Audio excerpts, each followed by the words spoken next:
Chapter 1 immortality का balance और एक न्यू बिगिनिंग। एक एज वर्ल्ड की कल्पना कीजिए जहां हर चीज इमॉर्टल थी। ना कोई बर्थ होता था और ना हाई डेथ, बस एक इटर्नल एग्जिस्टेंस थी। इस प्योर वर्ल्ड पर एक अकेला गोद था जिसने 23 कॉन्टिनेंट्स बनाए।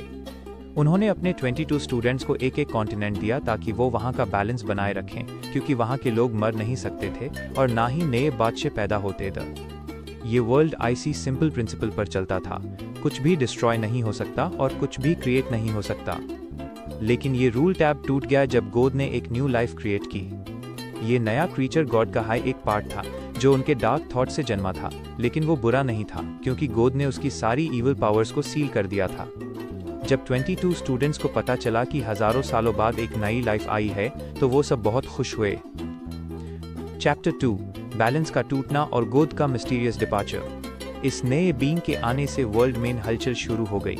जैसे जैसे वो बड़ा हुआ, उसके अंदर एक्स्ट्रॉर्डिनरी पावर्स आने लगी जो इमॉर्टैलिटी के रूल्स को चैलेंज कर रही थी। वर्ल्ड का पुराना बैलेंस बिगड़ने लगा और जो चीजें कभी बदलती नहीं थी वो अब चेंज होने लगी। इसी केओस के बीच एक मिस्टीरियस घटना घटी। उनका गोद अचानक कहीं गायब हो गया। किसी को नहीं पता था कि वो कहाँ गए या क्यों गए। गोद के चले जाने से 22 स्टूडेंट्स बहुत डर गए। अ फ्लैट वो इस बदलती हुई दुनिया में अकेले था और उनके पास एक ऐसा नया क्रीचर था जिसकी पावर्स पर किसी का कंट्रोल नहीं था। चैप्टर 3 नई दुनिया और अनफोर्सीन चैलेंजेस।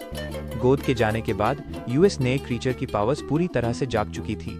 वो डार्क थॉट्स जो सील किए गए थे अब धीरे धीरे लीक होने लाज दी। इस क्रीचर के पास अब क्रिएशन और डिस्ट्रक्शन दोनों की ताकत थी। 22 कॉन्टिनेंट्स में ऐसी चीजें होने लगीं जो पहले कभी नहीं हुई थी। अ फ्लैट एंड 22 स्टूडेंट्स के सामने सबसे बड़ा सवाल ये था, क्या वो इस नए क्रीचर को सही रास्ता दिखा पाएंगे? क्या वो यूज बैलेंस में रख